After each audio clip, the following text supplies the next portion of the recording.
শুরু করিতেছি মহান সৃষ্টিকর্তার নামে।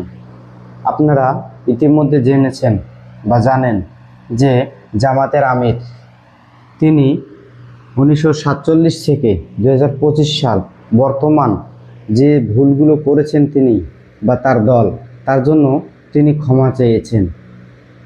কিন্তু কিছু কিছু বাঙালি বা আমরা বাঙালি দুই লাইন বেশি বুঝি, সেই জন্য আমরা অন্য অন্য দেশের থেকে 50 বছর পিছনে পড়ে আছি। জামাতের আমির বলতে চেয়েছিল যে আমরা জন্ম থেকে এ পর্যন্ত বা আমাদের দল জন্ম থেকে এ পর্যন্ত যে অপরাধ করেছে, জানতে অজান্তে কত ভুল হয়ে থাকে, যত ভুল করেছি তার জন্য ক্ষমা চাচ্ছি।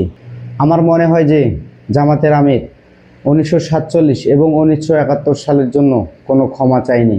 তিনি বলেছেন যে যদি আমরা অজান্তে কারো কাছে কোনো ভুল করে থাকি তার জন্য আমরা ক্ষমা প্রার্থী, আমরা ক্ষমা চাচ্ছি।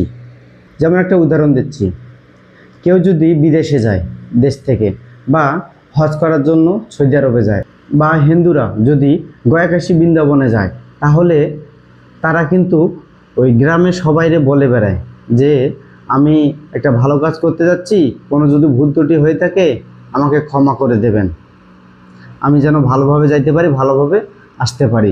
তাহলে এখানে কি প্রমাণ করে যে গ্রামে যত অকাম কুকাম হয়েছে এই লোকটা করেছে? ধরেন যে সাপোজ ধরেন এই লোকটা বিদেশ যাবে, কিছুদিন আগে একটা ধর্ষণ হয়েছে বা কিছুদিন আগে একটা লোক মারা গেছে, তাহলে ইনি যে বিদেশ যাওয়ার আগে ক্ষমা চাচ্ছে, তাহলে তার মানে কি এই দাঁড়ায় যে ওই লোকটাই ধর্ষণ করেছে বা খুন করেছে সেই জন্য ক্ষমা চাইল? আসলে এটা না, মানুষ মাত্রই ভুল হয়ে থাকে, সেজন্য জামাতের আমির ক্ষমা চেয়েছে।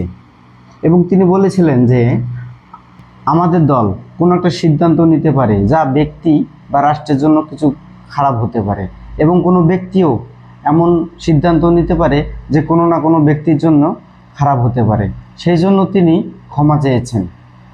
1947 বা 1971 জন্য ক্ষমা চায়নি। আবার মনে করেন যে কোনো একটা গ্রামে একটা লোক মারা গেল, লোকটা মারা যাওয়ার পর যখন কবর দেওয়া হয়, তখন তো আমরা প্রায় সবাই বলি যে এই লোকটা জীবনে যদি কারো কাছে কোনো ভুল করে থাকে তাহলে তাকে ক্ষমা করে দেবেন। মানে জীবনে যদি সারা জীবনে কারো কাছে জানতে অজান্তে ভুল করে থাকে তাহলে তাকে ক্ষমা করে দেবেন।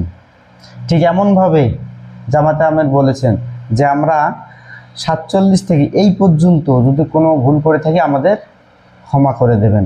যেমন একটা লোক মারা গেল, তার ভুলের জন্য ক্ষমা চাচ্ছে, কিন্তু কিছুদিন আগে যদি কেউ খুন হয় বা কেউ যদি ধর্ষণ হয় বা কারো বাড়িতে আগুন লাগায়, এই মৃত লোকটার হয়ে যে ক্ষমা চাইলো, তার মানে কি এই দুর্ঘটনাগুলো এই মৃত লোকটাই ঘটিয়েছিল তার জন্য ক্ষমা চাচ্ছে? এরকম কি কোনো কিছু বোঝায়? বোঝায় না। তাহলে মানুষ মাত্রই ভুল হতে পারে, সেই জন্য আমার মনে হয় যে জামাতের আমির সাহেব এই জন্য ক্ষমা চেয়েছেন যে মানুষ মাত্রই ভুল হবে। জামাত শিবির দল কোনো না কোনো মানুষের হাতে তৈরি, মানুষ মাত্রই তো ভুল, ভুল তো হতে পারে, তাহলে এই জন্য তিনি ক্ষমা চেয়েছেন। মানুষ বেশি বোঝার ফলে এটাকে অনেকভাবে বর্ণনা করতেছে, আসলে সেটা করা উচিত না আমার মনে হয়।